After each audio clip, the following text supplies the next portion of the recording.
আমার ভাইয়েরা, নবীজি বিপদে, এতগুলি শত্রু তরবারি নিয়ে তিনি বিপদে ধৈর্যহারা হন নাই। আস্তে করে ঘরের থেকে বেরিয়ে হযরত আবু বকরের বাড়িতে গিয়ে হাজির। দরজায় গিয়ে আওয়াজ দিলেন আবু বকর। অমনি দরজা খুলে গেল। লাব্বাইক ওয়া সাদাইক। হুজুর বলেন, আবু বকর রে, একটা ডাকে কেমনে সাড়া দিলে?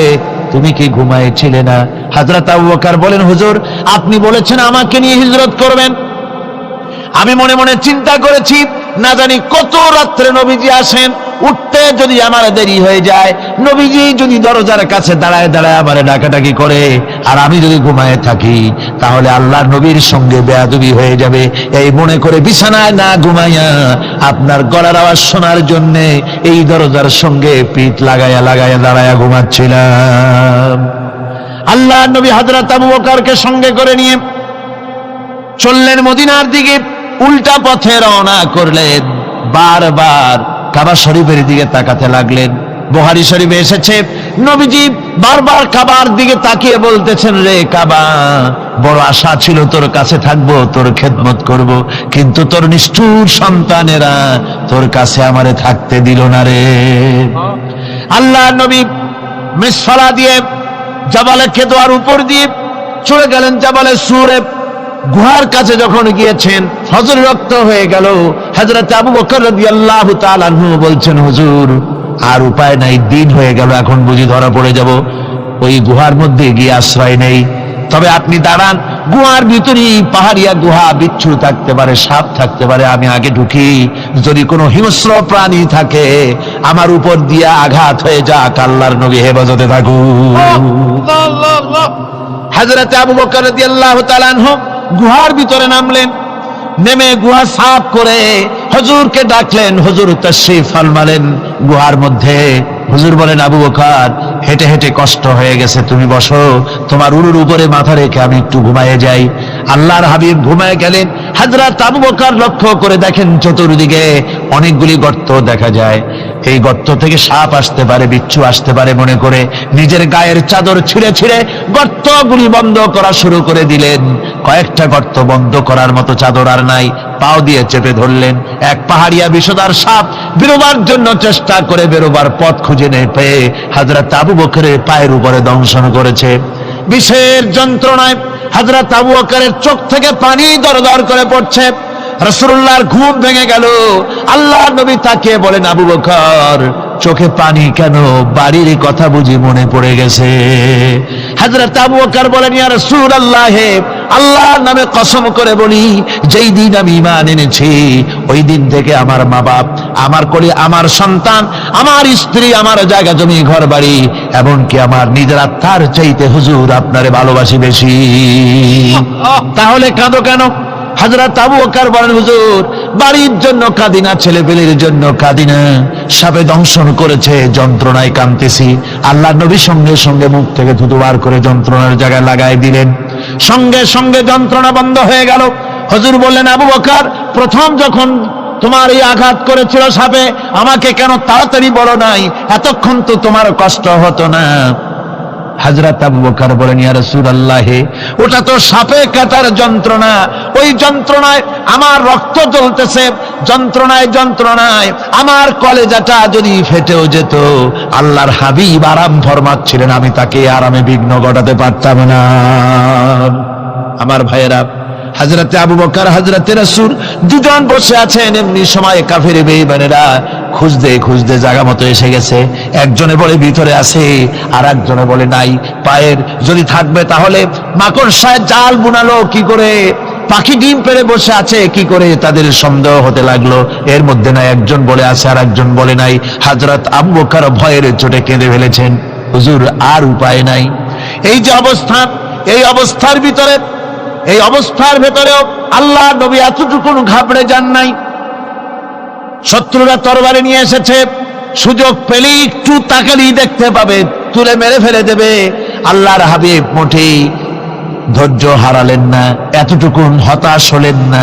আল্লাহ পাকের হাবিব তার সাথীকে কি বললেন? তখন কোরআনে কারীম সূরা তাওবার মধ্যে আল্লাহ তা উদ্ধৃত করেছেন মুমিনদের জন্য, ইযহুমা ফিল গার ইয ইয়াকুলু লিসাহিবিহি লা তাহজান ইন্নাল্লাহা মা'ানা। ও আমার সাথী, ও বন্ধু, ভয় করো না, চিন্তা করো না, আমরা মাইনরিটি নই, আমরাই মেজরিটি। তার কারণ আল্লাহ আমাদের সাথে আছেন। সুবহানাল্লাহ বিহামদিহি, আল্লাহ আমাদের সাথে আছে। আর বন্ধুগণ, কোরআনে কারীমে রব্বুল আলামিন বলেন فأنزل الله سكينته عليه وأيده بجنود لم تروها। আল্লাহ পাক তার মনের মধ্যে গভীর প্রশান্তি এবং স্বস্তি দান করলেন, আর এমন সৈন্য দিয়ে সাহায্য করলেন যে সৈন্যদেরকে তোমরা দেখতে পাও না। এভাবে করে রব্বুল আলামিন মুমিনদের বিপদে আপদে মুসিবতে সব সময় আল্লাহ পাক মুসলমানদেরকে সাহায্য করেছেন। জোরে বলেন সুবহানাল্লাহ। মুমিনদের সাহায্যকারী আল্লাহ। তাই ইসলামী আন্দোলনের সাথে যারা আছে, যারা কর্মী, যারা নেতা, যারা মুমিন, যারা ঈমানদার, মেঘের মতো প্রচন্ড কালো মেঘ হয়ে চতুর্দিক থেকে অন্ধকারের মতো সে এসেছে বিপদ, কোন বিপদ না। আল্লাহ পাক সাহায্যকারী। কে সাহায্যকারী? জোরে বলেন, সাহায্যকারী কে? আল্লাহ সুবহানাহু ওয়া তাআলা, তিনি সাহায্যকারী, ভয় নাই। আল্লাহ পাকের উপর ঈমান আনলে পরে কলিজার ভিতরে দুর্জয় সাহসের সৃষ্টি হয়ে যায়, কোনো ভয় অন্তঃকরণে তার থাকে না। আল্লাহ পাক সাহায্য করেন। আর আল্লাহর উপরে ঈমান আনলে পরে রব্বুল আলামিন বলেছেন, ইয়া আইয়ুহাল্লাযীনা আমানু হাল আদুল্লুকুম আলা তিজারাতিন তুনজিকুম মিন আযাবিন আলীম। এমন একটা ব্যবসার কথা কি বলবো না যে ব্যবসায় তোমাদেরকে জাহান্নামের আযাব থেকে বাঁচায় দেবে। তার প্রথম কাজই হলো আল্লাহর প্রতি ঈমান আনা। ঈমান আনলে পরে এই সমস্ত গুণ তৈরি হয়ে যায়। আর ঈমানে সবচাইতে উপকৃত হয় সমাজের লোকেরা, রাষ্ট্রের লোকেরা, পরিবারের লোকেরা, দেশের মানুষ উপকৃত হয় মুমিনদের দিয়ে ঈমানের কারণে। তার কারণ হলো একজন মুমিন, একজন ব্যক্তি যখন ঈমানদার হয়, মুমিন হয়ে যায়, আল্লাহর প্রতি যখন প্রগাঢ় বিশ্বাস তার এসে যায়, তখন সেই ব্যক্তি নৈতিকতার মান তার বেড়ে যায়। জোরে বলেন সুবহানাল্লাহ। নৈতিক চরিত্রের উপরে সে প্রতিষ্ঠিত হয়, সে মিথ্যা বলতে সাহস পায় না। মুমিন ব্যক্তি মিথ্যা বলতে সাহস পায় না। কেন পায় না?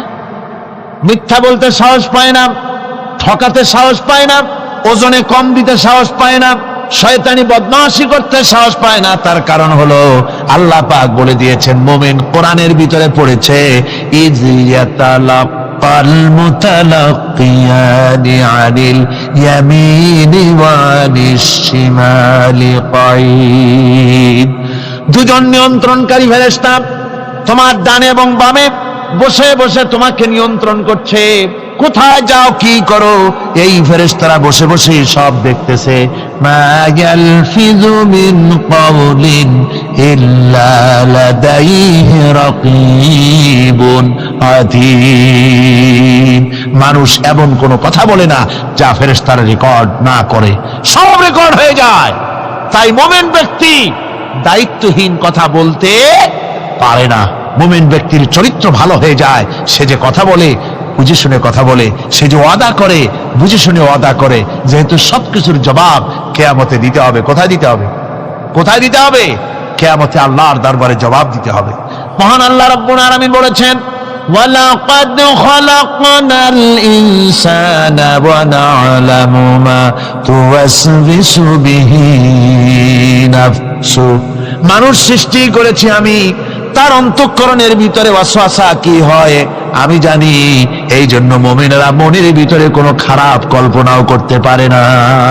খারাপ কল্পনা করলেও তার হিসাব দেওয়া লাগবে আল্লাহর কাছে। কার কাছে?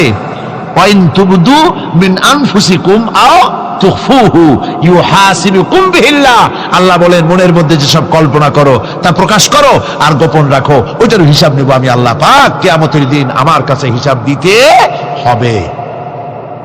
বন্ধুগণ, এই জন্য মুমিন যারা, মুমিনদের চরিত্র প্রতিষ্ঠিত হয়, মুমিনদের ধারণা থাকে যেখানেই যাই না কেন, যেখানেই বসি না কেন, সেখানেই আল্লাহ, আল্লাহ ছাড়া কোনো জায়গা নাই। আছে নাকি? আছে। আল্লাহ পাক বলেন, মা ইয়াকুনু মিন নাজওয়া সালাসাতিন ইল্লা হুয়া রাবিউহুম। তোমরা যেখানে তিনজন মিলে পরামর্শ করো, মনে রেখো তিনজন নও, ওখানে চতুর্থ সত্তা আমি রব্বুল আলামিন তোমাদের কাছে আছি। সব শুনিয়ার দেখি পাঁচজন যেখানে হও সেখানে আমি ষষ্ঠ। এর থেকে যদি কম হও, এর থেকে যদি বেশিও হও, বান্দারে তুমি আছো যেখানে আমি আল্লাহ আছি সেখানে। উপায় নাই, সব জায়গায় আমি দেখতে পাচ্ছি। শুধু তাই নয়, রাত্রিবেলায় মানুষেরা গোপনে পরামর্শ করে না? করে কিনা? রাতে রাতে পরামর্শ করে, এক জায়গায় বসে, হলের মধ্যে, পাহাড়ের মধ্যে, কোন জায়গায় বসে পরামর্শ করে। কি পরামর্শ?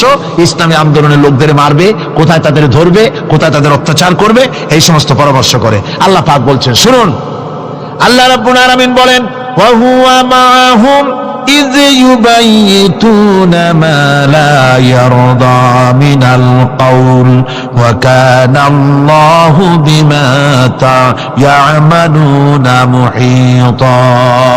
আল্লাহ পাক বলেন, তিনি তো ঠিক সেই সময়ও তোমাদের কাছে থাকেন যখন তোমরা নিজেদের ঘরের মধ্যে বসে কোনো এক জায়গায় বসে আল্লাহর মর্জির খেলাফ পরামর্শ করো, আল্লাহ তখনও তোমাদের কাছে থাকেন।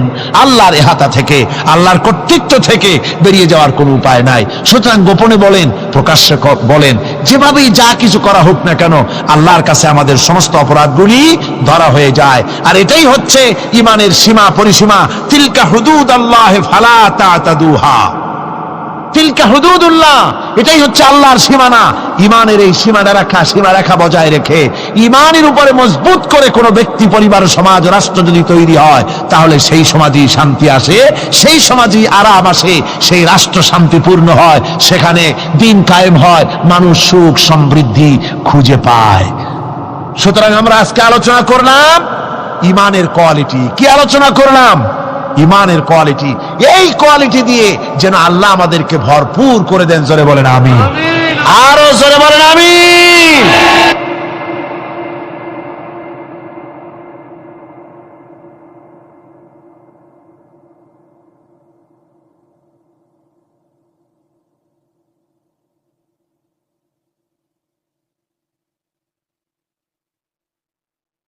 একবার রাসূল পাক সাল্লাল্লাহু আলাইহি সাল্লামের কাছে একজন মুশরিক এসেছেন, তার কাছে একটা ভাঙ্গা মূর্তি। হুজুর জিজ্ঞেস করলেন, তোমার মূর্তিটা ভাঙা কেন? লোকটি বলল যে এটি হচ্ছে আমার খোদা, একে আমি সব সময় সাথে রাখি, না জানি কোন সময় কোন বিপদে পড়ি, এই জন্য সাথে রাখি বিপদ থেকে বাঁচার জন্য। পথিমধ্যে আমার প্রকৃতির ডাক এলো, পেশাব পায়খানায় যাওয়ার প্রয়োজন হলো, তো মনে করলাম এমন জায়গায় এই খোদা নিয়ে যাওয়া উচিত না। খোদাকে রাস্তার উপরে রেখে তারপরে গেলাম কাম সারতে। কাম সেরে এসে দেখি যে এইটার মাথা থেকে শুরু করে পা পর্যন্ত ভিজা। মনে করলাম খোদার শরীর ভিজা, না জানি নিশ্চয়ই কোনো পবিত্র বরকতপূর্ণ পানি হবে। তো এই বরকতপূর্ণ পানি আমি নিজে একটু টেস্ট করলাম, জিহ্বা দিয়া চাটলাম, খাইলাম, দেখলাম যে কেমন কেমন গন্ধ আসে, আর কি একটা টক টক জাতীয় বিশ্রী রকমের। তো মনে করলাম পবিত্র পানি এরকমের গন্ধ হবে কেন? এদিক ওদিক তাকালাম, তাকিয়ে দেখি দূরে একটা কুকুর দাঁড়ানো, তার নিচের থেকে পানি টপকাচ্ছে। তখন ভাবলাম যে আসলে কোন বরকতের পানি এটা। আমি তখন রাগ করে এইটা ঠ্যাং ধরে আছাড় মারলাম যে তুই কি খোদা না তুই একটা হুদা? তুই তো নিজেরই ঠেকাতে পারিস না বিপদ থেকে, তো আমারও ঠেকাবি কি করে? হাদিস শরীফ এসছে, রাসূল পাক সাল্লাল্লাহু আলাইহি সাল্লাম তখন হেসে দিয়েছিলেন। সে হাসিতে হুজুরের দন্ত মোবারক বিকশিত হয়েছিল, শরীর মোবারক কেঁপে উঠেছিল। হুজুর জিজ্ঞেস করলেন, আমার কাছে কি বক্তব্য এসেছো?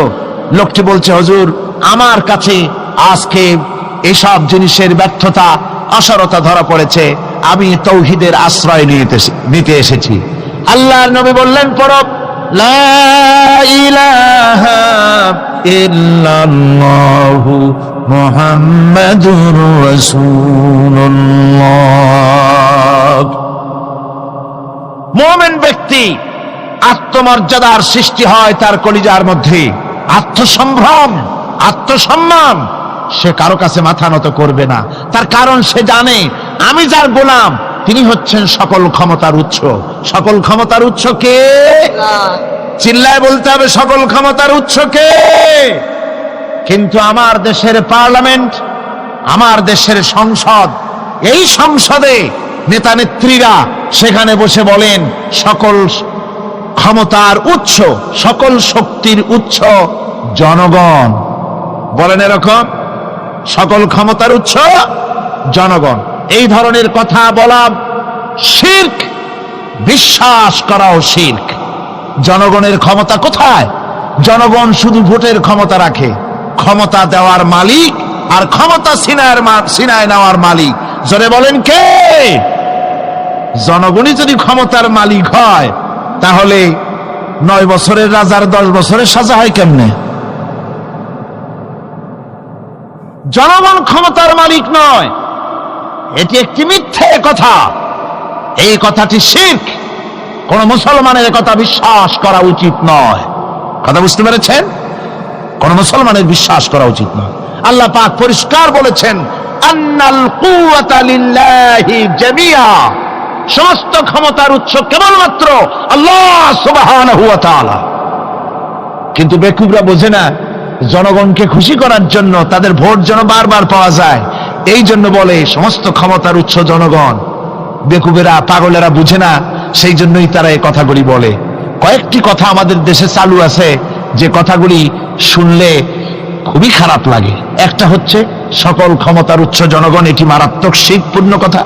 আরেকটি কথা, যখন রেডিও টিভিতে বলা হয় যে কুতুবদিয়া, হাতিয়া সন্দ্বীপ, কক্সবাজার উপকূলীয় এলাকায় থেকে 280 মাইল স্পিডে বাতাস প্রবাহিত হবে, 30 ফিট উঁচু হয়ে জলোচ্ছ্বাস হবে, গ্রেট ডেঞ্জার সিগন্যাল নাম্বার 10 দেখাবার জন্য বলা হলো। সাথে সাথে তারপরেই রেডিও টিভি থেকে, সরকারি যন্ত্র থেকে সরকারের লোকেরা বলতে থাকেন, এই বিরাট তুফান, জলোচ্ছ্বাস এবং ঘূর্ণিঝড়ের মোকাবেলা করার জন্য সেনাবাহিনী প্রস্তুত করে রাখা হয়েছে। কি বেকুবি! 30 ফুট জলোচ্ছ্বাস হবে, সেনাবাহিনী কর্মী কি বন্দুক নিয়ে লড়াই থাকবে? মোকাবেলা করবা, প্রচন্ড বাতাসের মোকাবেলা করবা তুমি সলিমুদ্দি।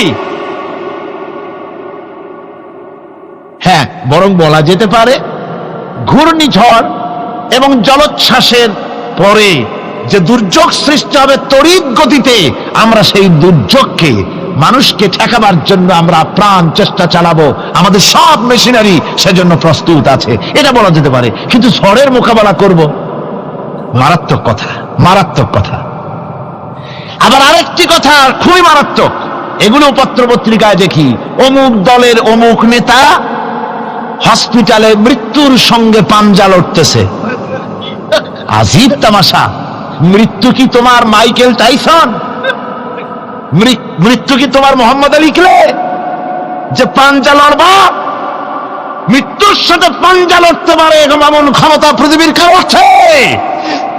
সুতরাং এগুলো জাহালাতের কথা, মূর্খতার কথা। মৃত্যু যন্ত্রণায় ভুগছে এটা বলা যায়, মৃত্যু যন্ত্রণায় কষ্ট পাচ্ছে বলা যায়, মৃত্যুর সাথে পাঞ্জা লড়ছে, সলিমুদ্দিন সাহস তো কম না। আমার ভাইয়েরা, সুতরাং সমস্ত ক্ষমতার উৎস কেবলমাত্র আল্লাহ সুবহানাহু ওয়া তাআলা। যাকে খুশি ক্ষমতায় দেন, যাকে খুশি ক্ষমতা থেকে নামায় দেন। এত বড় প্রচন্ড ক্ষমতার মালিক তিনি।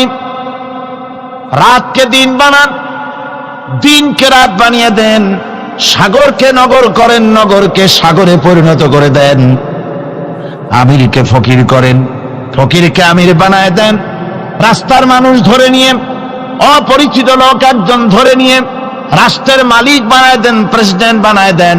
আবার সম্মানের ফুলের মালা দিয়া গলা থেকে শুরু করে পা পর্যন্ত ফুলের মালা দিয়া ভরে দেন। নাফরমানি যখন বাড়তে থাকে, এত বড় ক্ষমতার মালিক আমার আল্লাহ রাব্বুল আলামিন ফুলের মালাগুলি বাদ দিয়ে ফুলের মালার পরিবর্তে জুতার মালা গলায় পরাইয়া ফাঁসির মঞ্চে ঝুলাইয়া দেন। পারেন কিনা? প্রচন্ড ক্ষমতার মালিক তিনি। তিনি যদি কারো ক্ষমতা ছিনিয়ে নিবেন, এটা যদি সিদ্ধান্ত হয়, পৃথিবীর মানুষ তাকে ক্ষমতার উপরে রাখতে পারে? আর আল্লাহ যদি কাউকে ক্ষমতা দিতে চান, সেই ক্ষমতা থেকে তাকে মাহরুম কেউ করতে পারে? পারেন। সমস্ত ক্ষমতার একমাত্র মালিক হচ্ছেন কে? আল্লাহ সুবহানাহু ওয়া তাআলা। মানুষেরা বোঝে না, তাই আত্মম্ভরিতা ক্ষমতার মোহে কি করবে দিশা করতে পারে না। এই জন্য যারা মুমিন হবে তাদের এই চিন্তা মনের মধ্যে থাকবে, আত্মমর্যাদা আসবে, কারো সামনে হাত পাতবে না, হাত পাতবে তো আল্লাহ সুবহানাহু ওয়া তাআলার কাছে, কাউকে ভয়ও করবে না। আত্মমর্যাদার কারণে সে তার রিজিক সম্পর্কেও নৃশংস হয়ে যাবে, অর্থাৎ রিস্ক সম্পর্কেও তার পরোয়া থাকবে না যে হক কথা যদি বলি তাহলে যদি আমার চাকরি না থাকে। আছেন এরকম লোক, হক কথা যদি বলি চাকরি যদি না থাকে, দাওয়াত যদি আর না হয়, গুলি খেয়ে যদি মরি, এই চিন্তাও মুমিনের লোকের মধ্যে থাকে না, যেহেতু তার আত্মমর্যাদা এসেছে। রিস্কের মালিক মসজিদের মুতাল্লি নয়।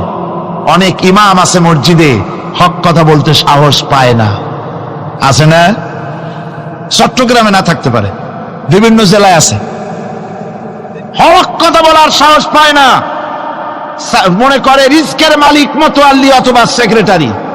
আর দুর্ভাগ্যজনক সত্য, বাংলাদেশের অধিকাংশ মসজিদের মুতাল্লি আর সেক্রেটারি এমন লোক যারা ধর্মনিরপেক্ষতাবাদে বিশ্বাসী, যারা ইসলামের রাজনীতিতে বিশ্বাস করে না।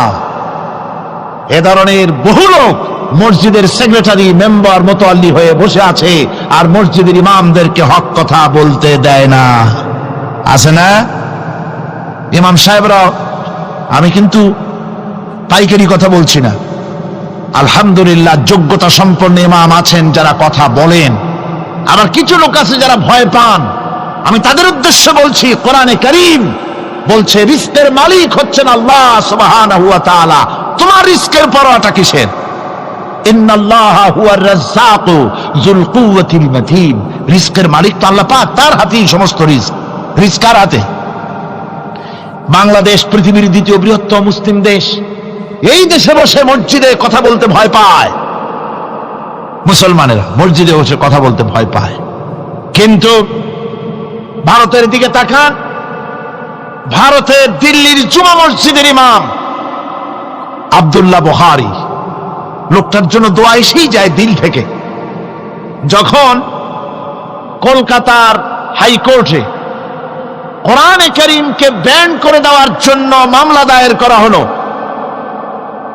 দিল্লির জুমা মসজিদের ইমাম বক্তৃতা করলেন। সেই বক্তৃতার ক্যাসেট আমার কাছে পৌঁছানো হয়েছিল। আমি বক্তৃতা যখন শুনছিলাম আমার মনে হচ্ছিল যেন তার মুখ থেকে আগুন বর্ষণ হচ্ছে। তিনি বলতেছিলেন যে ভারতকে আমরা সাজায়েছি, এ ভারতকে আমরা পাতা পল্লব দিয়ে, শাখা প্রশাখা দিয়ে, ফুল দিয়ে, ফল দিয়ে গোটা ভারত 850 বছর বসে আমরা সাজিয়েছি। এ ভারতের কুতুব মিনার আমার, এ ভারতের তাজমহল, শীষমহল, এ ভারতের দেওয়ানি আম, দেওয়ানি খাস, এ ভারতের যা কিছু দেখার, যা কিছু সৌন্দর্য সব মুসলমানেরা করেছে। সেই মুসলমানদের কলিজা, সেই মুসলমানদের রূহ, গোটা পৃথিবীর মুসলমানদের মহজ, পৃথিবীর শ্রেষ্ঠ নেয়ামত আল্লাহ রাব্বুল আলামিনের আখেরি কালাম কোরআনের বিরুদ্ধে কেস হয়েছে। আব্দুল্লাহ বুখারী বলছেন, এই কোরআনের বিরুদ্ধে কোরআন ব্যান করার মতো রায় যদি ভারতের কোন জজ মুখ দিয়ে উচ্চারণ করে কোরআন ব্যান করা হলো, তিনি বলছেন আমি ভারতের জুমা মসজিদের ইমাম শুধু নই, ভারতের 20 কোটি মুসলমানের ইমাম আমি। তিনি বলছেন যদি কোরআনে কারীমকে ব্যান করার রায় ঘোষণা করবে যে জজ, সে জজকে আমি পায়ের নিচে পাড়ায় ধরে বাম হাত দিয়ে তার জিহ্বাটা টেনে ছিঁড়ে ফেলে দেব। আমার দেশে ভারতের মসজিদের ভেতরে ইমামরা যে কথা বলতে সাহস পায়, আমার দেশের মসজিদের অনেক ইমাম আগে যারা একটু সাহস পেত, এখন আবার অনেকের মধ্যে কোন কোন জেলায়, চিটাগং না কিন্তু কোন কোন জেলায় সাহস একটু কমে গেছে। তার কারণ কিছু বেয়াদব রাজনীতিক তারা বলেছে মসজিদের মধ্যে রাজনীতি করতে দেওয়া হবে না। ওরা হচ্ছে বেয়াদব। জোরে বলেন ওরা কি? আরো জোরে বলেন ওই সব রাজনীতিবিদরা কি? তার কারণ হচ্ছে মসজিদে কি বলা হবে আর কি বলা হবে না তোমার মতো বেয়াদব রাজনীতিবিদের কাছ থেকে তাকেও জিজ্ঞেস করবে না। এ ফয়সালা হয়েছে 1400 বছর আগে। মসজিদে কি বলতে হবে আর না হবে তা শিক্ষা দিয়েছেন জনাবে মুহাম্মদ রাসূলুল্লাহ সাল্লাল্লাহু আলাইহি ওয়াসাল্লাম। ওলামাদেরকে মসজিদে ইমামতি যারা করে তারা হচ্ছে ইমাম নেতা। তোমরা তাদের সাথে আদব করতে হবে। তারা কি বলবে আর কি বলবে না ডিকটেট করার অধিকার কারো নাই। অধিকার আছে। সুতরাং আলিমদেরকে, মুমিনদেরকে, যারা নাকি কালেমা পড়ে মুসলমান হয়, তাদের সকলের এই সাহস মনের মধ্যে আসা দরকার, ব্যক্তিত্ব আসা দরকার। কারো পরোয়া নাই, পরোয়া করব শুধুমাত্র আল্লাহর। রিস্কের মালিক তিনি। আল্লাহ রাব্বুল আলামিন বলেছেন ওয়ামা মিন দাব্বাতিন ফিল আরদি ইল্লা আলাল্লাহি রিজকুহা। এই পৃথিবীর বুকে এমন কোন বিচরণশীল জীব নাই যে জীবের রিস্কের দায়িত্ব আমি আল্লাহ আমার নিজ হাতে গ্রহণ করি নাই। সব জীবের রিস্কের চাবি আমার হাতে। কার হাতে? তাহলে ভয়টা কিসের? আপনার একটা পেট, তাই নিয়ে এত চিন্তা। অথচ এই পৃথিবীতে আল্লাহ পাক বলেন অসংখ্য প্রাণী আছে যাদের কোনো সঞ্চয় নাই। শকুন, শকুনের মরা গরু অনেকগুলি ব্যাংকে জমা আছে নাকি? কবে কোথায় একটা মরা গরু পাইছে আর খোঁজ নাই, খবর নাই। ওগুলা কি না খাইয়া মরতে দেখছেন রাস্তায় পথে ঘাটে? সুবহানাল্লাহ বিহামদিহি। অসংখ্য প্রাণী এভাবে দুনিয়া আছে। আল্লাহ রাব্বুল আলামিন বলেন যাদের কোনো সঞ্চয় নাই, যারা কোনো সঞ্চয় করে না, এ ধরনের সাপগুলি, শিয়ালগুলি, বাঘগুলি, পাখিগুলি, জলচর প্রাণী, স্থলচর প্রাণী আর অন্তরিক্ষে মহাশূন্যে উড়ে বেড়ায় যেসব প্রাণী, এ ধরনের শত সহস্র কোটি কোটি প্রাণী, তারা সকাল বেলায় খালি পেট নিয়ে বেরিয়ে যায়। খালি পেট নিয়ে সকাল বেলায় বেরিয়ে গেল, আবার সন্ধ্যায় যখন বাসায় ফেরে সমস্ত প্রাণীগুলির পেট আল্লাহ রব্বুল আলামিন ভরে দেন। সুবহানাল্লাহ।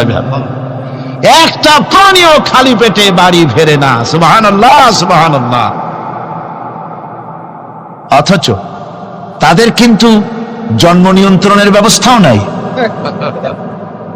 জঙ্গলে যত প্রাণী আছে তারা কি কোনদিন মিছিল করে এসে বলেছে বাংলাদেশ সরকার আমাদের জঙ্গলের মধ্যে কোনো খোঁজ খবর তো আপনারা রাখেন না, এখানে বাচ্চা কাচ্চা বেশি হইতেছে আর খাওয়াইতে পারি না, এবার কিছু পরিবার পরিকল্পনার ওষুধপত্র পাঠান? কোনদিন বলেছে? বলে নাই, বলবেও না। কে খাওয়ায়? আল্লাহ পাক খাওয়া, আল্লাহ পাক খাওয়া। সুতরাং আল্লাহ রাব্বুল আলামিন রিস্কের মালিক, একথা বিশ্বাস করতে হবে। সেই বিশ্বাসের অর্থ এই নয় যে আপনি চুপ করে বসে থাকবেন আর ফেরেশতারা রান্না করে আপনারে রূপচাঁদা মাছ খাওয়াই দিয়ে যাবে, এরকম না। বিশ্বাস করতে হবে, কাজ করতে হবে। এর ফলে আল্লাহ রাব্বুল আলামিন রিস্কের ব্যবস্থা করবেন। ঈমান আনার পর প্রথম যে কোয়ালিটিটা হবে সেই কোয়ালিটি হচ্ছে পার্সোনালিটি, আত্মসম্ভ্রম, আত্মমর্যাদা। দুনিয়ায় কারো সামনে মাথা সে নত করবে না, মাথা নত করবে কেবলমাত্র আল্লাহর কাছে। সে বিশ্বাস করবে খাইরিহি ওয়া শাররিহি মিনাল্লাহি তাআলা। ভালো মন্দ সব কার কাছ থেকে হয়? আল্লাহর কাছ থেকে হয়। সে কিছুতেই বিশ্বাস করবে না যে কোনো মাজারের কাছে গেলে, কবরের কাছে গেলে আমার তকদির পাল্টে যাবে। কোন মোমেন তা বিশ্বাস করবে না। কথা বুঝতে পেরেছেন? ভালো করার মন্দ করার সবটা মালিক আল্লাহ সুবহানাহু ওয়া তাআলা। এরপরে 2 নম্বরের যে কোয়ালিটি সৃষ্টি হবে মুমিনের মধ্যে ঈমান আনার পর, সে গুণটা হচ্ছে সে বিনয়ী হবে। বিনয়, বিনম্রতা আর এক বৈশিষ্ট্য হবে। বিনয় এবং বিনম্রতার বৈশিষ্ট্য হবে। তার কারণ হচ্ছে ঈমান আনার পরে সে জানতে পেরেছে আল্লাহ রাব্বুল আলামিনের কর্তৃত্ব থেকে বেরিয়ে আসার ক্ষমতা কারো নাই। অহংকার করে যাব কোথায়? আস্ফালন করে যাব কোথায়? আল্লাহর রাজত্বের বাইরে, আল্লাহর ক্ষমতার বাইরে যাওয়ার ক্ষমতা তো কারোই নাই। সুতরাং অহংকার তার মধ্যে জায়গা পাবে না। আল্লাহ পাক দুনিয়ার সমস্ত মানুষের জিনকে পরিষ্কার করে বলেছেন, ইয়া মাশারাল জিন্নি ওয়াল ইনস ইন ইসতাতাতুম আন তানফুযু মিন আকতারিস সামাওয়াতি ওয়াল আরদ ফানফুযু লা তানফুযুনা ইল্লা বিসুলতান। হে পৃথিবীর মানুষেরা আর জেনেরা, যদি সম্ভব হয় আমার আকাশের নিচের থেকে জমিনের উপর থেকে বেরিয়ে যা। লা তানফু, বেরিয়ে যেতে পারবে না। আমি আকাশ এবং জমিন থেকে যদি সম্ভব করতে পারো বেরিয়ে যা। আর যদি কোনো আকাশ থাকে তার নিচে যা, আর যদি কোনো জমিন থাকে তার উপরে যাও। এমন দেশ যদি পাও যেখানে আমার আলো ছাড়া কোনো আলো আছে, আমার বাতাস ছাড়া কোনো বাতাস আছে, আমার চাঁদ সূর্য ছাড়া কোনো চাঁদ সূর্য আছে, যাও সেখানে। আল্লাহ রাব্বুল আলামিন বলেন নাই এরকম যাওয়ার কোনো উপায় নাই। আমি আল্লাহ রাব্বুল আলামিন আকাশ আর জমিন দিয়ে প্যাকেট করে রেখেছি, আটকায় রেখেছি। আমার রাজত্ব থেকে, আমার ক্ষমতা থেকে, আমার কর্তৃত্ব থেকে বেরিয়ে যাওয়ার ক্ষমতা কোনো মানুষের নাই, কোনো জিনের নাই, কোনো প্রাণীর নাই। সুবহানাল্লাহ ওয়া বিহামদিহি। মানুষ হচ্ছে অহংকার কিসের হবে?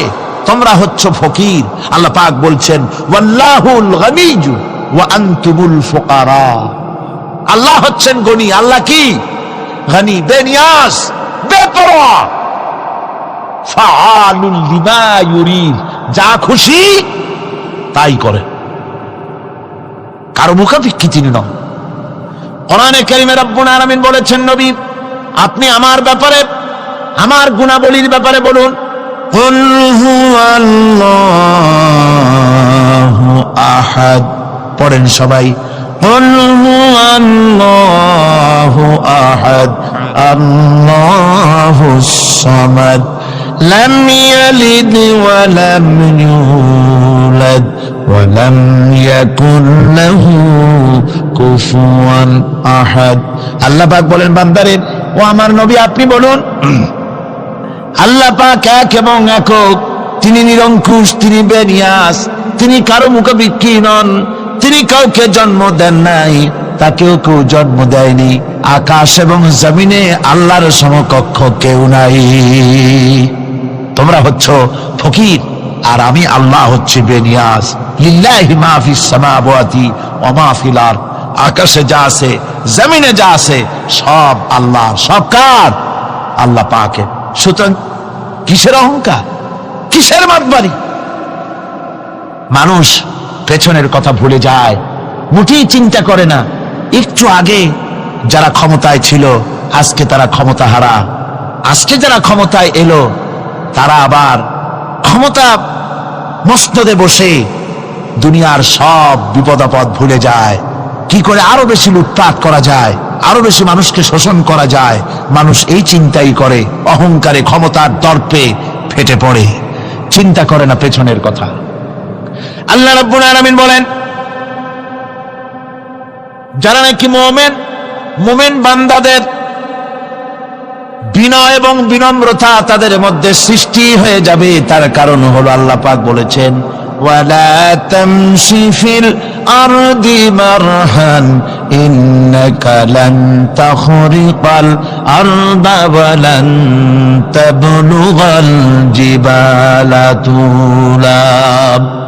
ওয়ালা তামশি ফিল আরদি মারহান, আমার জমিনের উপরে অহংকার করে পা ফেলো না। তুমি কি পারবে অহংকার করে আমার জমিনটাকে ফাটাই দিতে? কি বলেন, পারা যাবে? অহংকার করে জমিনের উপরে লাথি মারেন জোরে, জমিন ফাটবে? ফাটবে না, আপনার পা ছিঁড়ে যাবে।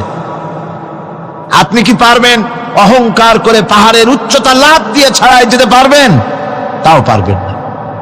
সুতরাং আল্লাহ পাকের উপরে ঈমান আনলে পরে তাদের মাথা এভাবে নত হয়ে যায়, অহংকার তাদের মধ্যে জায়গা পায় না। অহংকার কিসের অহংকার তোমার? মানুষ তার জন্মের কথা, কোরআনে কারীম বলে মানুষ কি তার জন্মের কথা স্মরণ করে না? তোমার তো এমন অবস্থা ছিল, দুনিয়ায় উল্লেখযোগ্য বিষয়বস্তু হিসাবে তুমি পরিগণিত ছিলে না। তুমি হচ্ছ, তোমার জন্মের উৎস কথা হচ্ছে এক ফোঁটা নাপাক পানি, এমন নাপাক পানি যা শরীর থেকে নির্গত হলে পরে গোসল করা ওয়াজিব হয়ে যায়। এমন এক ফোঁটা নাপাক পানি যার জন্মের উৎস, তার আবার অহংকার কিসের? পৃথিবীতে অহংকার যারাই করলো আল্লাহ পাক তাদেরকে ভালো করে দেখায় দিলেন। নমরুদকে দেখায়ছেন, ফেরাউনকে দেখায়ছেন, যুগের ছোট ছোট নমরুদ ফেরাউন যেখানে যেখানে খুদে খুদে ফেরাউন হয়েছে আল্লাহ সকলকেই দেখিয়ে দিয়েছেন, দেন নাই? দেখিয়ে দিয়েছেন। সুতরাং মাথা নিচু করে চলতে হবে, বিদ্যার বড়াই করা চলবে না। কত লেখাপড়া করেছো তুমি? এমএ পাস করেছো, তাতে কি হয়েছে? সবে মাত্র বর্ণবোধ পড়েছো, জ্ঞানের রাজ্যে পা ঢুকিয়েছো, এখনো কিছু শেখনি। টাইটেল পাস করেছো, তো কি হয়েছে? কদ্দুর শিখেছো? নিউটনের মতো মানুষ মৃত্যুর সময় বললেন, জ্ঞান সমুদ্রের বেলাভূমিতে দাঁড়িয়ে সামান্য বালু কণা নিয়ে নাড়াচাড়া করলাম, অথই সমুদ্রের কিছুই দেখতে পারলাম না। শেখ সাদী রহমতুল্লাহ আলাইহি ইন্তেকালের সময় বলেছেন, মালুম শোধ কি হিচ মালুম না শোধ, সারা জীবন সাধনা করে বুঝিলাম ইহা, যে কিছুই বুঝিলাম না। এগুলি হচ্ছে জ্ঞানীদের কথা। আর কোন রকম ইউনিভার্সিটির বারান্দা দিয়ে 3-4 দিন হাঁটছে, কয় যে সব বুঝি। কি বুঝছো? দেয়ার ইজ নো গড, স্রষ্টা বলতে কেউ নেই। পাগল কি আর গাছে ধরে মিয়া? সুতরাং বিদ্যার বড়াই চলবে না, স্বাস্থ্যের বড়াই চলবে না, অর্থের বড়াই চলবে না। অর্থের বড়াই করবে, কত অর্থ তোমার হয়েছে? আল্লাহ যদি ইচ্ছে করেন ব্রেনের মধ্যে, মগজের মধ্যে এমন টিউমার করে দিবেন, মগজের মধ্যে এমন ক্যান্সার করে দেবেন, হার্টের ভিতরে এমন ক্যান্সার লাগায় দিবেন, 14 গোষ্ঠী বিক্রি করলে ঔষধের পয়সা হবে না। পারবে কিনা আল্লাহ কন? জোরে বলবেন পারবেন কিনা? এমন বহুত অসুখ আছে ডাক্তাররা বোঝেই না ঔষধ দেবে কি। হযরত ইউনূস আলাইহিস সালাম মাছে তারে গিলে ফেলে দিল, হতাশায় তিনি হার্ট ফেল করেন নাই। মাছের পেটের মধ্যে যদি কেউ চলে যায়, বেরিয়ে যাওয়ার জন্য কোনো ব্যাকডোর আছে নাকি কন? পালাবার কোন রাস্তা আছে? মাছের পেটের জানালা দরজা আছে কিছু? কিছুই নেই। তিনি হতাশ হলেন না, মাছের পেটের ভেতরে বসে হযরত ইউনূস আলাইহিস সালাম বুক ভরা আশা নিয়ে আল্লাহর দরবারে তিনি ঘোষণা করলেন, লা ইলাহা ইল্লা আনতা সুবহানাকা ইন্নী কুনতু মিনাজ জালিমিন। পড়েন না সবাই, লা ইলাহা ইল্লা আনতা সুবহানাকা ইন্নী কুনতু মিনাজ জালিমিন। হযরত ইউনূস আলাইহিস সালাম বললেন, আল্লাহ তুমি ছাড়া কোনো ইলাহ নাই, তোমার পবিত্রতা ঘোষণা করছি, আমি জালিমদের অন্তর্ভুক্ত হয়ে গেছি। তিনি যখন চিল্লাচ্ছিলেন, মাছির পেটের ভিতরে বসে যখন কাতরুক্তি করতেছিলেন, আল্লাহ বুঝি তখন শোনেন নাই সে কথা? কি বলেন? আল্লাহ বুঝি তখন তন্দ্রায় বা নিদ্রায় ছিলেন না? আল্লাহ পাক কি ঘুমান? তন্দ্রায় যান? লা তাখুযুহু সিনাতুন ওয়ালা নাওম। আল্লাহ রাব্বুল আলামিন বলেন, কোন তন্দ্রা বা নিদ্রা আল্লাহ রাব্বুল আলামিনকে স্পর্শ করে না। হযরত ইউনূস আলাইহিস সালাম যখন মাছের পেটের ভিতরে বসে চিৎকার মারলেন, আল্লাহ পাক বলেন, ইউনূস রে, তোমার ওই ডাক কেউ শোনে নাই, দুনিয়ার কোন রাজা বাদশাহ শোনে নাই, দুনিয়ার কোন বন্ধু বান্ধব তোমার শোনে নাই, কিন্তু আমি তোমার আরশের মালিক, আমি রব্বুল আলামিন শুনেছি। শুধু শুনি নাই, সঙ্গে সঙ্গে জবাব দিয়ে দিয়েছি। ফাস্তাজাবনা লাহু ওয়া নাজ্জাইনাহু মিনাল গাম্মি। পড়েন, ফাস্তাজাবনা লাহু ওয়া নাজ্জাইনাহু মিনাল গাম্মি ওয়া কাযালিকা নুজিল মুমিনিন। আল্লাহ পাক বলেন আমি জবাব দিলাম। মাছের পেটের ভিতরে বেদনা শুরু হয়ে গেল, মাছ আর তলদেশে শুয়ে থাকতে পারলো না, সাঁতরাতে পারলো না, মাছ ভেসে উঠলো উপরে। পেটের যন্ত্রণায় মাছ কিনারায় চলে এসে বমি করে দিতে পারলে যেন বাঁচি, এই অবস্থা মাছের হলো। কিনারায় চলে এলো, বমি করে ইউনূস আলাইহিস সালামকে ফেলে দিল, মাছও বাঁচলো, ইউনূস আলাইহিস সালামও বাঁচলো। আল্লাহ রাব্বুল আলামিন বলেন মুমিনেরা শোনো, শুধু ইউনূসকে নয়, ওয়া কাযালিকা নুজিল মুমিনিন, এইভাবে করে মুমিন বান্দারা যদি আমাকে ডাকে, আমার কাছে যদি হাত ফাইলায়, আমি আল্লাহ রব্বুল আলামিন মুমিনদের এভাবে বিপদ মুক্ত করে দেই।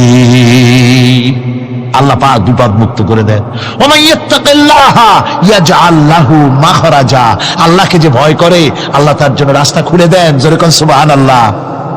দেখেন ইউসুফ আলাইহিস সালাম, জুলাইখা তাকে আটকায় ফেলেছে ঘরের মধ্যে, তালা দেওয়া, খিল দেওয়া, সিটকানি মারা, পালাবার পথ নাই, চতুর্দিকে উলঙ্গ নগ্ন চিত্র। আর এই সুন্দরী যুবতী নারী জুলাইখা তার প্রেম নিবেদন করেছে হযরত ইউসুফের কাছে। যৌবনে ভরা টকবগে যৌবনের যুবক হযরত ইউসুফ আলাইহিস সালাম, সৌন্দর্যের পিরামিড, বাঁচার কোনো পথ নাই জুলাইখার কুপ্রবৃত্তি চরিতার্থ করে দেওয়া ছাড়া। কিন্তু হযরতে ইউসুফ আলাইহিস সালাম আল্লাহ রাব্বুল আলামিনকে ডাকলেন, হতাশায় ভেঙে পড়লেন না, আল্লাহকে ভয় করলেন, আল্লাহকে ডাকলেন। আল্লাহকে ডেকে, আল্লাহকে ভয় করে তালাবদ্ধ দরজার দিকে যখন দৌড় মারলেন, রব্বুল আলামিন আপন কুদরতে দরজার তালাগুলি খুলে দিলেন। ভাইরা আমার, এভাবে করে মুমিনেরা কখনো হতাশ হয় না। ফাইন্না মাআল উসরি ইউসরা, ইন্না মাআল উসরি ইউসরা। মনে রাখতে হবে, দুঃখ কষ্টের সাথে থাকে সুযোগ সুবিধা, আর প্রত্যেক অসচ্ছলতার সাথে থাকে উদার সচ্ছলতা। এর কোনো বিপরীত কখনই হয় না। আল্লাহ রাব্বুল আলামিন এইভাবে করে মুমিনদেরকে বলেছেন যেন তারা হতাশায় ভেঙে না পড়ে। আল্লাহ পাক বলে, বান্দা যখন আমাকে ডাকে, আমি বান্দার একদম নিকটে, তার ঘাড়ের চাইতেও নিকটে। ওয়া নাহানু আকরাবু ইলাইহি মিন হাবলিল ওয়ারিদ। আমি আমার বান্দার সারা যে রগের উপরে তার মাথা, এর থেকেও আমি আমার বান্দার বেশি নিকটে। সুবহানাল্লাহ পড়ে। আমি তোমার কাছে, আমার কাছে মাপ চাও, যত বড় গুনাহ হোক। ওয়া ক্বালা রাব্বুকুম উদউনি আস্তাজিব লাকুম। তোমার প্রভু তোমাকে ডেকে বলেছে, আমাকে ডাকো, আমি মাফ করে দেব। সুবহানাল্লাহি ওয়া বিহামদিহি। কত বড় কথা, আমাকে ডাকো, নিরাশ হয়েও না, হতাশ হয়েও না। আল্লাহর গজব বেশি না রহমত বেশি? আল্লাহর রহমত বেশি। হাদিসে কুদসির ভিতরে এসেছে, আল্লাহ পাক বলেছেন, কোন বান্দা যদি আমার দিকে এক বিগত অগ্রসর হয়, আমার রহমত তার দিকে এক হাত এগিয়ে যায়। কোন বান্দা যদি আমার দিকে হেঁটে আসে, আমার রহমত তার দিকে দৌড়ে যায়। বান্দা যখন আল্লাহর দরবারে দুহাত উঁচু করে চোখের পানি ফেলে দেয়, মুসলিম শরীফের হাদিসের ভিতরে এসেছে, গভীর রাতের তৃতীয় অংশে আল্লাহ রাব্বুল আলামিন প্রথম আকাশে আসেন আর ডেকে বলেন, পৃথিবীতে আছো নাকি কেউ গুনাহ করে জীবন বরবাদ করে দিয়েছো, আমার কাছে মাপ চাও। ঋণগ্রস্ত আছো, অসুস্থ আছো, অপমানিত আছো, কে আছো মাজলুম, আমাকে ডাকো, আমার কাছে বলো, আমি ডাকের সাড়া দেব, জীবনের আশা পূরণ করে দেব। ওই সময় যেই সমস্ত লোকেরা কান্দে তাহাজ্জুদের নামাজ পড়ে, আল্লাহ জিজ্ঞেস করেন ফেরেশতারা, অমুক অমুক দেশে অমুক অমুক বান্দারা কান্দে কেন? ফেরেশতারা বলে, রব্বুল আলামিন তুমি তো ভালো করে জানো। আল্লাহ বলেন, জানি, তবুও তোমাদের মুখে শুনতে চাই। তারা বলে, রব্বুল আলামিন তোমার এই বান্দা গুনাহ করেছে, গুনার জন্য মাপ চায়, জাহান্নাম থেকে বাঁচতে চায়। আল্লাহ পাক বলেন, ফেরেশতারা আমার এই বান্দারা আমারে দেখেছে নাকি? বলে দেখে নাই। বলে আমার দোজখ দেখেছে নাকি? বলে না, তাও দেখে নাই। আমার বেহেশত দেখেছে নাকি? বলে না, তাও দেখে নাই। আল্লাহ পাক বলেন, ফেরেশতারা সাক্ষী থাকো, ওরা আমাকে দেখে নাই, আমার বেহেশত দোজখ কিছুই দেখে নাই, শুধুমাত্র আমার নবীর কথা, আমার কোরআনের কথা বিশ্বাস করে আরামের ঘুমকে হারাম করে যেভাবে তারা কাঁদতেছে, সাক্ষী থেকে যাও ফেরেশতারা, আমার রহমতের দরিয়ায় জোশ মেরেছে, আমার ওই ক্রন্দনরত বান্দাগুলিকে আমি আল্লাহ মাফ করে দিলাম। সুতরাং মুমিন বান্দা যারা, আল্লাহর মুমিন বান্দা যারা, এই ঈমানের কোয়ালিটি এটাও হতাশায় নিরাশায় ভেঙে পড়বে না। গুনাহ তো মানুষই করে, গুনাহ হয়ে গেছে, মাপ চাও। তোমার গুনাহ কদ্দুর? তোমার গুনাহ যদি হয় পাহাড় সমান, আল্লাহর রহমত আকাশ সমান। জাহান্নামের কঠিন শাস্তি থেকে বাঁচতে হলে আল্লাহর প্রতি ঈমান আনতে হবে। আর ঈমান আনলে যে কোয়ালিটিগুলি হওয়া উচিত, সেগুলি আমি আপনাদের সামনে আলোচনা করছি। এরপর আরেকটি কোয়ালিটি হবে মুমিনের, তা হলো কঠোর কঠিন বিপদে অবিচল থাকবে, বিপদে ভেঙে পড়বে না। বিপদ আপদ, শত্রুতা, ক্ষয় ক্ষতি যা কিছু হয় সবই আল্লাহর পক্ষ থেকে, এটা মেনে নিতে হবে এবং ধৈর্য ধারণ করতে হবে। বিপদ মুসিবত শুধু উম্মতের জন্য নয়, দুনিয়ার সমস্ত নবীদের বিপদ এসেছে, হয় নাই? নবীদের বিপদ আসে নাই? কোরআনে কারীম থেকে শুনুন, আল্লাহ রাব্বুল আলামিন বলেন, وَكَذَلِكَ جَعَلْنَا لِكُلِّ نَبِيٍّ عَدُوًّا مِّنَ الْمُجْرِمِينَ। আল্লাহ পাক বলেন, এমনি করে আমি সকল নবীদের শত্রু বানিয়ে দিয়েছি সব পাপিষ্ঠ আর অপরাধ প্রবণ লোকদেরকে। প্রত্যেক যুগে নবীদের শত্রু ছিল, প্রত্যেক যুগে নবীদের কি ছিল? শত্রু ছিল। সে শত্রু কারা ছিল? আল্লাহ পাক বলছেন নবীদের শত্রু ছিল পাপিষ্ঠ আর অপরাধ প্রবণ লোক, এরাই ছিল নবীদের দুশমন। রাসূলগণের অবস্থা যদি এই হয়, তাহলে তার উম্মত, ওই দিনের ধারক বাহক যারা, তাদের বুঝি বিপদ আপদ হবে না? নাকি হবে কিনা? তো ইসলামের বিরোধিতা যারা করে, কোরআনের পরিভাষায় বলা হয়েছে ইসলামের দুশমন, নবীদের দুশমন। দুনিয়ার সব পাপিষ্ঠ আর অপরাধ প্রবণ লোকেরাই ইসলামের দুশমন হয়, নবীদের দুশমন হয়। আজও দেখেন, আজও তাকিয়ে দেখেন, ইসলামী আন্দোলনের বিরোধিতা যারা করে তারা পাপিষ্ঠ চরিত্রের কিনা, তাকায় দেখেন, খুঁজে দেখেন, সর্বত্র খুঁজে দেখুন, খুঁজে দেখুন। যারা ইসলামী আন্দোলনের বিরোধিতা করে, যারা ইসলামকে মিটিয়ে দেওয়ার চেষ্টা করতেছে, যারা ইসলামকে মৌলবাদ বলে, ইসলামকে সাম্প্রদায়িক বলে, কোরআনে কারীমের কথা কত স্পষ্ট যে নবীদের দুশমন হয়, ইসলামের দুশমন হয় মুজরিম লোকেরা, অপরাধ প্রবণ আর পাপিষ্ঠ লোকেরা। আজও আমরা দেখতে পাই এই শ্রেণীর লোকেরা পাপিষ্ঠ এবং সবচাইতে সমাজের নিকৃষ্ট ধরনের চরিত্রহীন লোক। নামাজ নাই। আপনি খুঁজে দেখেন, ইসলামী আন্দোলনের বিরোধিতা যারা করছে, যারা নেতৃত্ব দিচ্ছে, নামাজ নাই, রোজা নাই, চরিত্র নাই, হজ নাই, যাকাত নাই, মদ, জুয়া, জেনা, ব্যভিচার ইত্যাদিতে লিপ্ত। চেহারা দেখলে ছেলেপেলেরা 2 গ্লাস পানি খায় ভরসটে। কথা ঠিক কিনা কন? এই হলো অবস্থা। মারে কেন? মুমিনদেরকে, পয়গম্বরদেরকে, সাহাবীদেরকে এবং ঈমানদারদেরকে মারে কেন? তার কারণ হচ্ছে আল্লাহ রাব্বুল আলামিন বলেছেন, ওয়া মা নাকামু মিনহুম ইল্লা আইয়ুমিনু বিল্লাহিল আজিজিল হামিদ। কাফিররা ঈমানদার লোকদেরকে অন্য কোন অপরাধী নির্যাতন চালায় না, নির্যাতন চালায় শুধু এই কারণে যেহেতু মুমিন লোকেরা পরাক্রমশালী, আল্লাহ রাব্বুল আলামিনের দিনকে কায়েম করতে চায়, তার উপরে ঈমান এনেছে, এই কারণেই তারা মারে। ঠিক কিনা কন? যুগে যুগে নবীদের উপরে, সাহাবীদের উপরে যে অত্যাচার হয়েছে, সেই অত্যাচার এই কারণেই হয়েছে, অন্য কোনো কারণে নয়। এই কঠিন বিপদে অবিচলতা এবং ধৈর্যের দৃষ্টান্ত নবীগণ পেশ করেছেন পৃথিবীর বুকে। আমরা দেখেছি ইব্রাহিম আলাইহিস সালামকে আগুনে ফালানো হয়েছে, আছে না কোরআন শরীফে? আমি কিন্তু গল্প করতেছি না, সব কোরআনের কথা। কিসের কথা? ইব্রাহিম আলাইহিস সালামকে আগুনে ফালানো হচ্ছে। অপরাধ কি? অপরাধ হচ্ছে হযরত ইব্রাহিম আলাইহিস সালাম দাওয়াত দিয়েছেন, লা ইলাহা ইল্লাল্লাহ। জোরে পড়েন, লা ইলাহা ইল্লাল্লাহ, লা ইলাহা, লা ইলাহা ইল্লাল্লাহ মুহাম্মাদুর রাসূলুল্লাহ। হযরত ইব্রাহিম আলাইহিস সালাম দ্বীনের দাওয়াত দিয়েছেন, এক আল্লাহর দাওয়াত দিয়েছেন, ঈমানের দাওয়াত দিয়েছেন।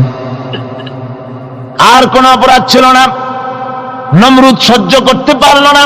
কোরআনে কারীমের মধ্যে সব কথাগুলি আল্লাহ পাক এই জন্য বিধৃত করেছেন, এই জন্য কোরআনে কারীমের মধ্যে সব কথা উঠায় দিয়েছেন, যাতে করে মুমিনেরা বিপদ আসলে পরে যেন ঘাবড়ে না যায়। ইব্রাহিম আলাইহিস সালামকে আগুনে ফালানো হচ্ছে। ফেরেশতা বলছে, ইব্রাহিম তোমারে আগুনে ফেলায় দাও, অথচ আমার কাছে সাহায্য চাও, আমার কাছে ক্ষমতা আছে, আগুনগুলো উঠে নমরুদের বংশ জ্বালায় দেব। হযরত ইব্রাহিম ফেরেশতার কাছে সাহায্য চাইছিলেন নাকি? তিনি বললেন, ফেরেশতা তোমার কাছে সাহায্য কেন চাইব? আমি তো এমন কোন অন্ধ আল্লাহর ইবাদত করি না যেই অন্ধ স্রষ্টা তার গোলামের দুঃখ দুর্দশা না দেখেন। আমি তোমার কাছে সাহায্য চাইব না। হযরত ইব্রাহিম আলাইহিস সালাম পাশ করলেন। কি বলেন, পাশ করছেন না? ঈমানের পরীক্ষায় পাশ। আগুনের মধ্যে হযরত ইব্রাহিমকে যখন ফেলানো হচ্ছে, রব্বুল আলামিন আগুনের প্রতি নোটিশ করে দিলেন, ইয়া নারু কুনি বারদাও ওয়া সালামান আলা ইব্রাহিম। আগুন আমার ইব্রাহিমের জন্য শান্তিদায়ক, ঠান্ডা হয়ে যা। এখন কি আর আগুনের বাপের ক্ষমতা আছে ইব্রাহিমের পোড়ানো?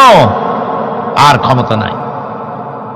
আমার বন্ধুগণ, ইব্রাহিম আগুনের ভিতরে আরামে বসা আছেন, আর ওদিকে নমরুদ বসে বসে দেখতেছে দূর থেকে। ইব্রাহিম তো জ্বলে না, গায়ের মধ্যে আগুন জ্বলে গেল। ডাক দিয়া কয়, আগুন তোর হলো কি? কেন জ্বালাইতে পারিস না আমার দুশমন রে? হলোটা কি তোর? তোর কি জ্বালানো শক্তি বন্ধ হয়ে গেল নাকি? আগুনের ভিতর থেকে জবাব এলো, নমরুদ রে, আমার ভিতরে জ্বালানো শক্তি আছে কি নাই যদি প্রমাণ করতে চাও, টেস্ট করতে চাও, তুই নিজে আয়, তোরে শুদ্ধ তামাম দুনিয়া জ্বালাই দিতে পারি, ইব্রাহিমের এক গাছা পশমও জ্বালাইতে পারি না। তার কারণ হচ্ছে আমি হচ্ছি মাখলুক, আল্লাহ হচ্ছেন খালিক। আল্লাহ আমাকে বলেছেন না জ্বালাতে, তুমি 1000 বার বললেও আমি ইব্রাহিমকে জ্বালাইতে পারবো না। কোরআনে কারিমে ঘটনা বলে মুমিনদেরকে সাহস দেওয়া হচ্ছে, মুমিনেরা দ্বীনের কাজ করতে গিয়ে বিপদ আবাজ আসবে, ইমানের দাবি হলো বিপদ আসবে, আর বিপদ আসলে ঘাবড়ায় যেও না, মুসিবতে পড়ে চিন্তায় পেরেশানে হয়রান হয়ে যেও না। বিশ্বকবি আল্লামা ইকবাল কি সুন্দর করে বলেছেন, আজ ভি হোক জু ইব্রাহিম কা ইমা पैदा आग कर सकती है एक अंदाज गुलिस्तां पैदा। ইব্রাহিমের ঈমান যদি আজিও কোথাও হয় বিদ্যমান, করতে পারেন অগ্নিকুণ্ডে খুবসুরত এক গুলিস্তান। আজও যদি আগুনের ভিতরে কোন নমরুদ কোন ইব্রাহিমকে যদি ফেলে দেয়, আল্লাহ রাব্বুল আলামিন আজও আগুনকে ফুলের বাগান বানায়া দিবেন। সুবহানাল্লাহ। ভয় পাওয়ার কারণ নাই, চিন্তা করার কোনো কারণ নাই। আমার বন্ধুগণ, হযরতে হুদ আলাইহিস সালামকে যখন সমাজের লোকেরা, রাষ্ট্রের লোকেরা ঘিরে ফেলে দিল, সমাজ শক্তি, রাষ্ট্র শক্তি যখন তাকে ঘিরে ফেলে দিল, ষড়যন্ত্রের পাহাড় তুলে দিল, তারে মেরে ফেলে দিবে, হযরত হুদ দেশ থেকে তার পালায় গেলেন না, ভয় পেলেন না। হযরতে হুদ আলাইহিস সালাম বললেন, কোরআনে কারিমে হযরত হুদের কথা কোট করা হলো, ফাকিদুনি জামিআন সুম্মা লা তুনজিরুন। সম্মিলিতভাবে ষড়যন্ত্র করো আমার বিরুদ্ধে, সবাই মিলে ষড়যন্ত্র করো, সুম্মা লা তুনজিরুন, আর আমাকে এতটুকু অবকাশ তোমরা দিও না। ইন্নী তাওয়াক্কালতু আলাল্লাহি রাব্বি ওয়া রাব্বিকুম, আমি ভরসা করেছি সেই আল্লাহর উপরে যার কুদরতি হাতের ভেতরে, যিনি আমাদের রব তোমাদেরও রব, আর যার কুদরতি হাতের ভিতরে তামাম পৃথিবীর জানগুলি যার হাতে, সে আল্লাহর উপরে ভরসা করেছি। ষড়যন্ত্র যদ্দূর আছে করতে থাকো, আমি ষড়যন্ত্র পরোয়া করি না। সুবহানাল্লাহ পড়ে। এটাই হলো মুমিনের কোয়ালিটি। শুধু ঈমান, লা ইলাহা ইল্লাল্লাহু মুহাম্মাদুর রাসূলুল্লাহ, গরুর গোশত খাই, আর রবিউল মাস আসতে পরে ইয়া নবী সালাম আলাইকা, ইয়া রাসূল সালাম আলাইকা, তারপরে গরম গরম জিলাপি আর রসগোল্লা খাইলাম খুব বেশি করিয়া, এর নাম মুমিন নয়। মুমিন হচ্ছে তার চলায় ফেরায়, ওঠায় বসায় সাহসকে তার এক আন্দাজ তৈরি হবে সে। আমার ভাইয়েরা, বিপদে অবিচলতা আমাদেরকে পয়গম্বরেরা শিক্ষা দান করেছেন। আমরা দেখতে পেয়েছি বিশ্বনবী জনাবে মুহাম্মদুর রাসূলুল্লাহ সাল্লাল্লাহু আলাইহি ওয়াসাল্লাম হিজরতের রাত, কাফেররা চতুর্দিকে দাঁড়ানো, হযরত জিবরাইল এসে বলেন, ইয়া রাসূলুল্লাহ, হে কাফেররা চতুর্দিকে ঘিরে দাঁড়িয়েছে, গভীর রাত, এখন হাতে তাদের তরবারি, সকাল হলে পরেই তারা আপনাকে মেরে ফেলে দিবে, তাড়াতাড়ি ওঠেন, মদিনার দিকে চলে যান। আল্লাহ নবী ঘুমের থেকে জেগে হযরত আলীকে ডেকে বলেন, আলী, আল্লাহ অর্ডার করেছেন আমি মদিনায় চললাম, আমার বিছানার পরে আমার চাদর গায়ে দিয়ে শুয়ে থাকো। হযরত আলী বলেন, আল্লাহর হাবিব, আপনার চাদর গায়ে দিয়ে ঘুমিয়ে থাকবো, সকালবেলায় কাফির বেঈমানেরা আপনার বিছানার পরে আপনার চাদর গায়ে দেওয়া অবস্থায় আমি আলীকে তারা মুহাম্মদ মনে করবে, আর আমি আলীকে নবী মনে করে তারা তাদের তরবারি দিয়া কেটে কেটে টুকরা টুকরা করে আমারে বিদায় করে দেবে দুনিয়া থেকে। এতটুকুনো পরোয়া করি না, বরং আমার দিলের মধ্যে এটাই তৃপ্তি থাকবে যে আমি আলীর জীবনের বিনিময় আল্লাহর হাবিব দুনিয়ায় বেঁচে আছেন। নবীজি ঘরের থেকে বেরোলেন, চতুর্দিকে কাফেররা দাঁড়ানো। আল্লাহ নবী হাতে এক মুষ্টি বালু হাতে নিয়ে শাহ হাতের বজু পড়ে 3 বার দম করে বালুগুলো ছেড়ে দিলেন। বালিগুলি ঘরের চতুর্দিকে কাফেরদের চোখে চলে গেল। পরবর্তী সময় রব্বুল আলামিন ডেকে বলেন, নবীরে, বালি যখন নিক্ষেপ আপনি করেছিলেন ধুলাগুলি, আপনি তো শুধু নিক্ষেপ করেছিলেন, কিন্তু চতুর্দিকে কাফেরদের চোখে গেল কেমনে? একদিকে মেরেছিলেন, সেই দিকেই তো যাওয়ার কথা ছিল, চতুর্দিকের কাফেরের চোখে চোখে সেগুলো পৌঁছে গেল কেমনে? ওয়ামা রামাইতা ইদ রামাইতা ওয়ালাকিন্নাল্লাহ রামা। আপনি নিক্ষেপ করেন নাই, যখন আপনি নিক্ষেপ করেছিলেন আপনি তো শুধু বালু কণা ছেড়েছেন, আর ওই বালু কণাগুলি ঘরের চতুর্দিকে সব কাফেরদের চোখে পৌঁছবার দায়িত্ব আমার কুদরত গ্রহণ করেছিল। আমার ভাইয়েরা, নবীজি বিপদে, এতগুলি শত্রু তরবারি নিয়ে তিনি বিপদে ধৈর্যহারা হন নাই। আস্তে করে ঘরের থেকে বেরিয়ে হযরত আবু বকরের বাড়িতে গিয়ে হাজির। দরজায় গিয়ে আওয়াজ দিলেন, আবু বকর। অমনি দরজা খুলে গেল। লাব্বাইক ওয়া সাদাইক। হুজুর বলেন, আবু বকর রে, একটা ডাকে কেমনে সাড়া দিলে? তুমি কি ঘুমাইছিলে না? হযরত আবু বকর বলেন, হুজুর, আপনি বলেছেন আমাকে নিয়ে হিজরত করবেন, আমি মনে মনে চিন্তা করেছি, না জানি কত রাত্রে নবীজি আসেন, উঠতে যদি আমার দেরি হয়ে যায়, নবীজি যদি দরজার কাছে দাঁড়ায় দাঁড়ায় আমারে ডাকাডাকি করে, আর আমি যদি ঘুমায় থাকি, তাহলে আল্লাহ নবীর সঙ্গে বেয়াদবি হয়ে যাবে। এই মনে করে বিছানায় না ঘুমাইয়া আপনার গলার আওয়াজ শোনার জন্য এই দরজার সঙ্গে পিঠ লাগাইয়া লাগাইয়া দাঁড়াইয়া ঘুমাচ্ছিলাম। আল্লাহ নবী হযরত আবু বকরকে সঙ্গে করে নিয়ে চললেন মদিনার দিকে। উল্টা পথে রওনা করলেন। বারবার কাবা শরীফের দিকে তাকাতে লাগলেন। বুখারী শরীফে এসেছে, নবীজি বারবার কাবার দিকে তাকিয়ে বলতেছেন, রে কাবা, বড় আশা ছিল তোর কাছে থাকবো, তোর খেদমত করব, কিন্তু তোর নিষ্ঠুর সন্তানেরা তোর কাছে আমারে থাকতে দিল না রে।